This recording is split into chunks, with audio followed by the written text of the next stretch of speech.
Hey, Jared here from soundguitarlessons.com. In this video, I'm going to share with you the top 5 acoustic guitar recording tips that I learned from a true guitar master who is an expert at recording his own acoustic guitar playing. His name is Joe Robinson. He's one of my favorite guitar players. He's a masterful fingerstyle player, and I recently had the pleasure of getting to interact with him and meet him and do a deep dive conversation on how he records himself and gets an extremely professional level sounding recording in his own home, and he releases all his music that way. I'll put a link in the description to check out his channel, his music. He is a true virtuoso and just a wonderful person as well.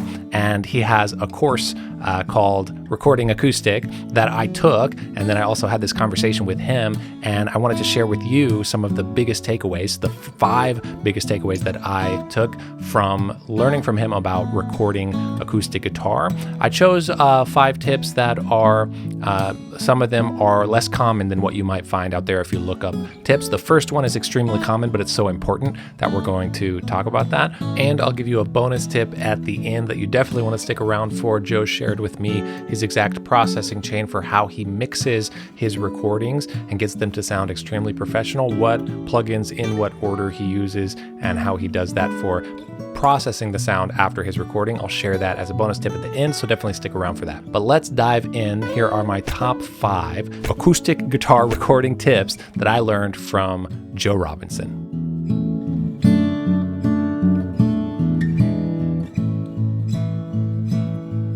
Real quick, if you want to listen to our deep dive conversation where we go for almost an hour talking about all the details of how he records himself, we have that for you for free. You can go use the link in the top of the description, or you can go to soundguitarlessons.com/Joe.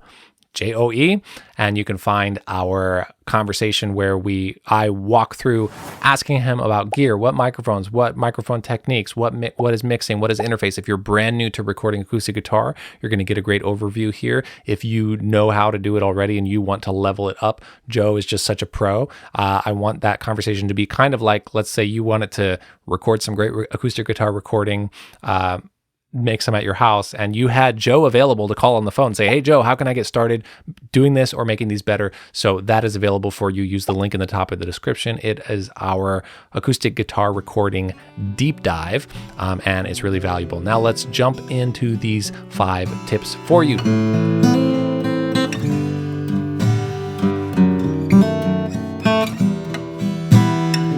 Tip number 1 is don't put your microphone in front of the sound hole of the guitar. Like I said, this is pretty common. If you start looking into this at all, you might learn this, but this is so important because if you're going into this for the first time, the first thing you want to know is don't put your microphone in front of the sound hole. It's kind of counterintuitive because the sound is coming out of the sound hole. We think of it as, oh yes, that's where the sound is, let's capture it. But putting a mic that is facing the sound hole, even if it's a bit far away, it's just not the best sound of the guitar. It's going to sound boomy. It's going to sound muddy. The guitar is resonating all throughout the instrument, not just the sound hole. So the sound hole is helping amplify it, but it's not the sound we want to hear. So a lot of people, when they start recording, put a microphone right even a foot away from the sound hole, and that's not, if you put your ear there, if a listener was going to hear you play, or if you heard your favorite guitar player and you put your ear there, it wouldn't be where you want to sit listening to it. So the positioning for the microphone, we're going to talk about using more than one microphone in that deep dive and also in the tips here.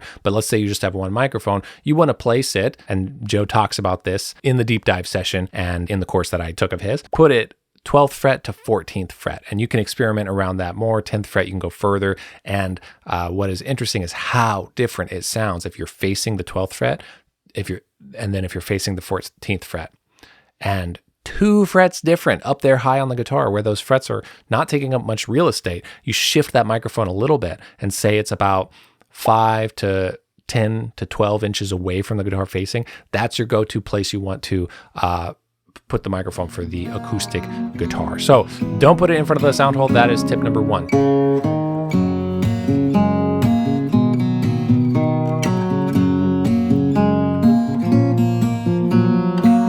Tip number 2 is if you're recording in stereo, which means you're going to use two microphones, and then one microphone is going to be like a left side, one's going to be a right side, so you get this stereo image.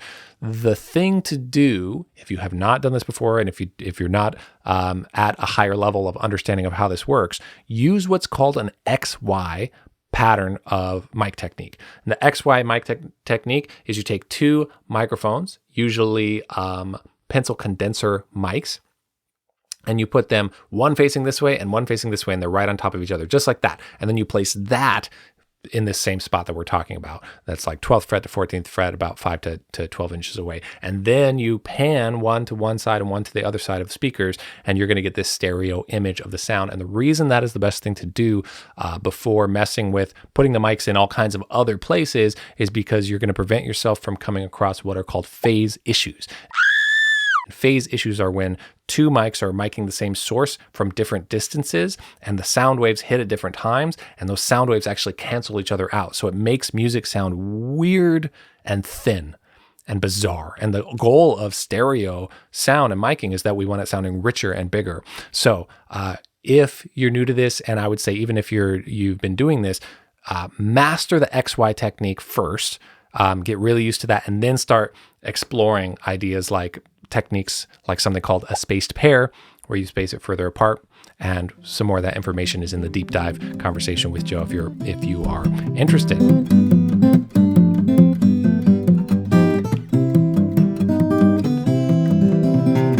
Tip number 3, only record in stereo for now if you're recording solo guitar music, solo acoustic guitar. It's just the guitar, because then you can benefit from that rich sound, the multiple, having the stereo field image of multiple mic sources. If you're recording acoustic guitar and it's going into a mix with other instruments, especially if it's like drums, piano, if there's other stuff, then record in mono. This is one of the tips that Joe has emphasized to me. If you're recording in a mix of a band or other layers, or you're recording a bunch of other stuff, record in mono. If you're trying to record guitar by itself, then record in stereo. Just keeps things a lot simpler.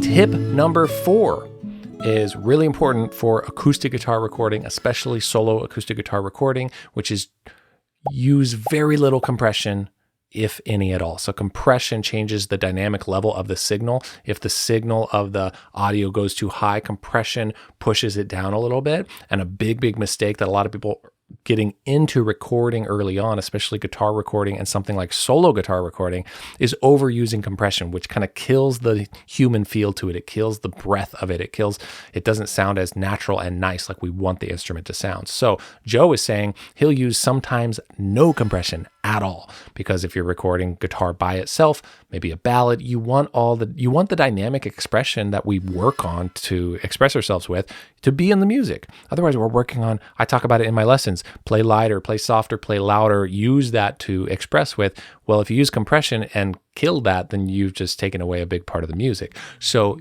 if you use any compression, tiniest bit, otherwise you can get away with not using it at all.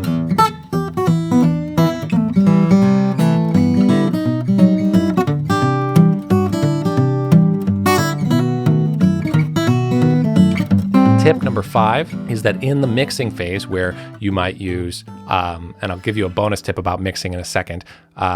In the mixing phase, you might use some EQ. You might use a little bit of compression if you're going to use that.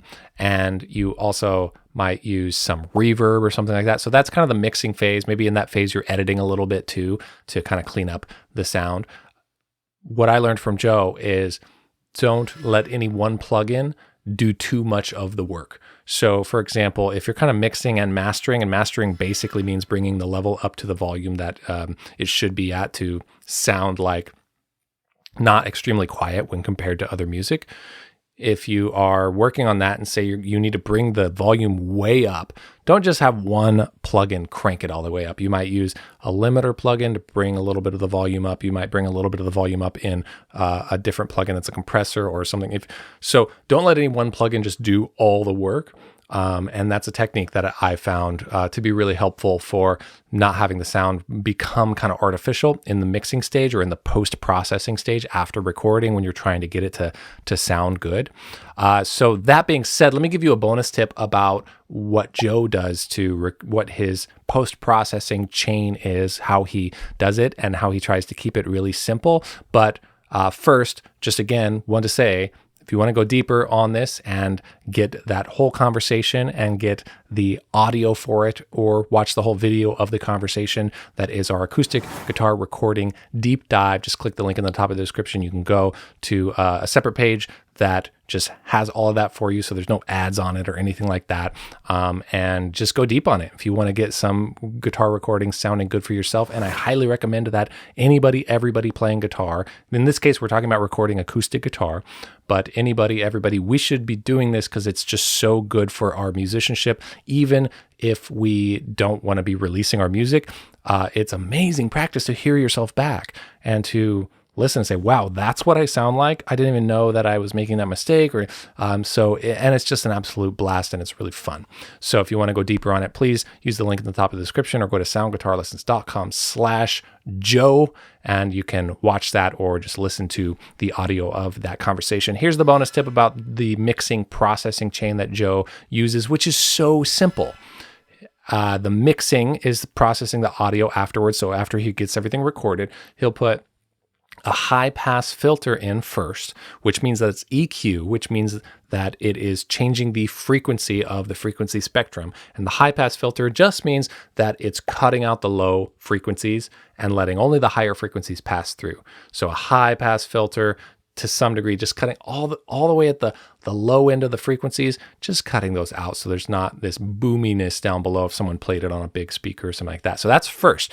Second is compression, extremely, extremely gentle compression, just something that on the very highest peaks of the audio kind of tickles it a little bit, kind of pushes it down a little bit. And like we said already, what I learned from him is that that's not necessary, and you really, really, really, from our tip before, you don't want to overdo that. So it's better to underdo that than to overdo that. And then after that, it's just another EQ that he calls the smiley face EQ, which is already low pass. So then it's just an EQ that brings the top end up a little bit and then the low end up a little bit, but not all the way down low end, more like around 200 hertz or something like that, or higher than that even. And we talk about that in that conversation as well. But a smiley face where it's up a little here and it's up a little here. So you're bringing a little bit of the depth and you're bringing a little bit of the sparkle. And in the end, just use your ears, use your taste, just try to get it to sound good. You don't want to just make a smiley face and say, good, I did it, because it depends on how you recorded it. It depends on the microphones you use, depends on your guitar, depends on your room, depends on all of these things.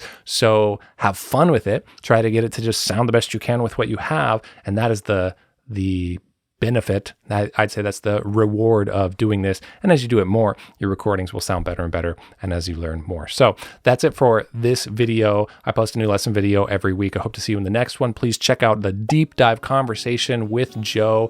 That is maybe only going to be up for a limited time. I don't know if it's going to always be there. So check it out now. Check it out soon. Link in the description, and hope to see you in there. Thanks so much. See you in another video soon.